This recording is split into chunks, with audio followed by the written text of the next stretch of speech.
അറിയപ്പെടുന്ന പ്രസിദ്ധീകരണശാല നടത്തുന്ന ആളാണ് ജോൺ ഹാർപ്പേഴ്സ്. അദ്ദേഹത്തിന്റെ പേരിൽ തന്നെ ഒരു പ്രസിദ്ധീകരണശാല തന്നെ ഉണ്ട്. ഇംഗ്ലീഷിലെ വളരെ ശ്രദ്ധേയമായ പല പുസ്തകങ്ങളും പ്രസിദ്ധീകരിച്ചത് ജോൺ ഹാർപ്പേഴ്സ് ആണ്. ജോൺ ഹാർപ്പേഴ്സിന് 13 വയസ്സ് പ്രായമുള്ള അവസരം.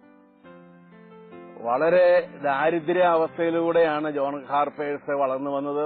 മാതാപിതാക്കന്മാർക്ക് ജോണിനെ സംരക്ഷിക്കാൻ ആവശ്യത്തിന് പണമില്ല. ജോൺ തന്നെ അധ്വാനിച്ച് മാതാപിതാക്കന്മാരെ സഹായിക്കേണ്ട ഒരു അവസ്ഥയാണ് ബാല്യത്തിൽ അദ്ദേഹത്തിനുണ്ടായിരുന്നത്.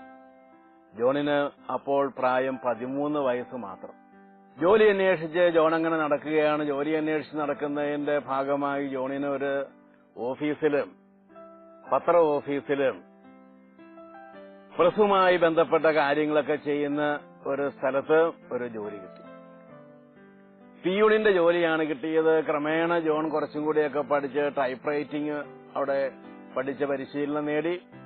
അദ്ദേഹത്തിന് ജോലി നൽകിയ ഉടമസ്ഥൻ പറഞ്ഞു, എനിക്ക് തിങ്കളാഴ്ച ഇന്ന കാര്യം ചെയ്ത് കിട്ടണം, കാരണം അത് വളരെ അത്യാവശ്യമുള്ള ഒരു കാര്യമാണ്. അതുകൊണ്ട് നീ ഞായറാഴ്ച കൂടെ ജോലി ചെയ്ത് ഇത് പൂർത്തിയാക്കി തരണം. ജോൺ പറഞ്ഞു, സാറേ, എനിക്ക് അത് സാധ്യമല്ല. ഞാനൊരു ക്രിസ്ത്യാനിയാണ്. ഞായറാഴ്ച ഞാൻ ജോലി ചെയ്യാറില്ല. ശനിയാഴ്ച പാതിരാത്രി വരെ ഞാൻ ജോലി ചെയ്യാം. ആ സമയം കൊണ്ട് ഞാനത് തീർത്തു തരാനായിട്ട് ശ്രമിക്കാൻ പറ്റുന്നിടത്തോളം. ഞായറാഴ്ച ഞാൻ ഒരു കാരണവശാലും ജോലി ചെയ്യില്ല. ഞാൻ വളരെ ദാരിദ്ര്യാവസ്ഥയിലാണ്. അതൊക്കെ എനിക്കറിയാം, താങ്കൾക്കും അറിയാം. പക്ഷെ ഞായറാഴ്ച ഞാൻ ജോലി ചെയ്യുകയില്ല. എങ്കിലും ഞാൻ പാതിരാത്രി വരെ ഇരുന്ന് ഈ ടൈപ്പിംഗ് നടത്തി തീർത്തു തരാനായിട്ട് ശ്രമിക്കാം. ജോൺ അതിനുവേണ്ടി ശ്രമിച്ചു. പക്ഷേ അത് തീർക്കാനായിട്ട് പറ്റിയില്ല.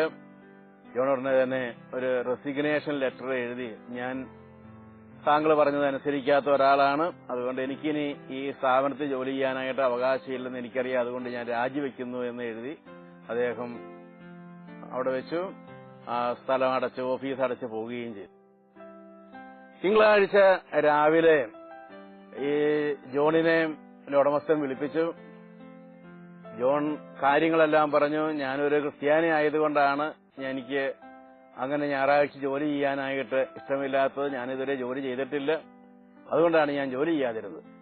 ഉടനെ അതിന്റെ ഉടമസ്ഥനായ വ്യക്തി ഇങ്ങനെ പറഞ്ഞു, എനിക്ക് നിന്നെ പോലെയുള്ള ആദർശശാലികളായ ആളുകളെയാണ് എന്റെ കമ്പനിയിൽ ജോലിക്ക് വേണ്ടി ആവശ്യമുള്ളത്. നിന്നെ ഞാൻ പറഞ്ഞു വിടുമെന്നൊക്കെ നേരത്തെ പറഞ്ഞിരുന്നു എന്നത് ശരിയാണ്. നിനക്ക് ജോലി